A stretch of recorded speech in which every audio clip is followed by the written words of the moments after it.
সুদূর লন্ডন থেকে বাংলাদেশের জাতীয়তাবাদী রাজনীতির কলকাঠি নাড়েন যিনি, সেই বিএনপির ভারপ্রাপ্ত চেয়ারম্যান তারেক রহমানের কর্মপরিবেশ এতদিন ছিল অনেকটাই রহস্য ঘেরা। দীর্ঘ প্রায় ১৬ বছরের প্রবাস জীবনে কিভাবে, কোথা থেকে তিনি বিএনপির মতো একটি বিশাল সংগঠন পরিচালনা করেন, এ নিয়ে কৌতূহলের শেষ ছিল না। অবশেষে সেই রহস্যের ওপর থেকে পর্দা উঠল। কয়েকটি ছবি, যা এখন রাজনৈতিক অঙ্গনে রীতিমতো ঝড় তুলেছে, উন্মোচন করেছে তারেক রহমানের সেই ভার্চুয়াল দুর্গ।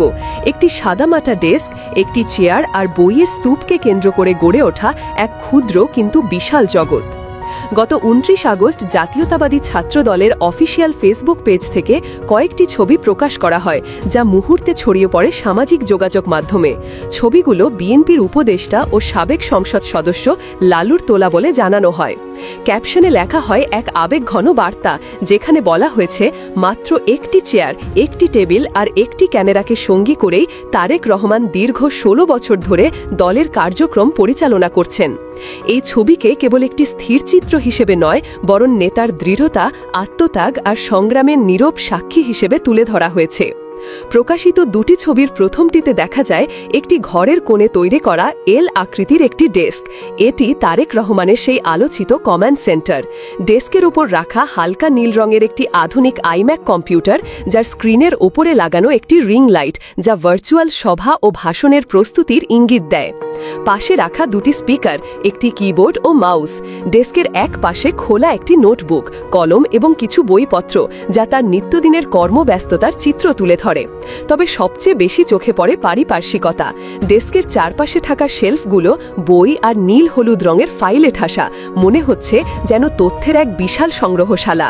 এই ক্ষুদ্র এবং ঠাসাঠাসি জায়গাটি, যে গত ১.৫ যুগের বেশি সময় ধরে বিএনপির রাজনৈতিক রণকৌশল তৈরির কেন্দ্রবিন্দু, তা ভাবলে অবাক হতে হয়। দ্বিতীয় ছবিটি এই কর্মক্ষেত্রের বাইরের একটি ভিন্ন চিত্র দেয়। চেয়ারটির পেছন থেকে তোলা ছবিতে দেখা যায় এই নিবিড় কর্মক্ষেত্রের পাশেই রয়েছে একটি ছিমছাম বসার ঘর, যেখানে সোফায় রাখা কুশন, টেবিল ল্যাম্প আর দেয়ালে ঝোলানো চিত্রকর্ম একটি ঘরোয়া ও শান্ত পরিবেশের জান দেয়। তবে এই ছবির মূল আকর্ষণ বুক সেলফে রাখা তার মা খালেদা জিয়ার একটি বই।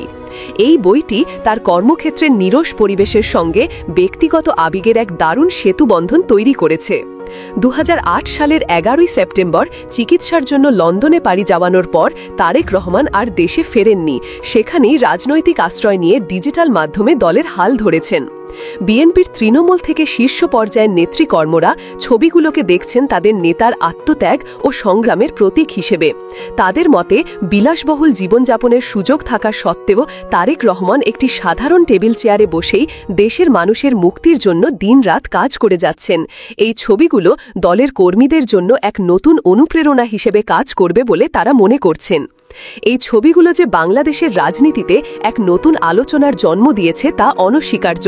লন্ডনের একটি ছোট্ট ঘরের কোণ থেকে যিনি একটি দেশের অন্যতম বৃহৎ রাজনৈতিক দলকে ১৬ বছর ধরে পরিচালনা করছেন, তার এই কর্মক্ষেত্রের চিত্র জনসম্মুখে আসাটা নিঃসন্দেহে একটি বড় ঘটনা।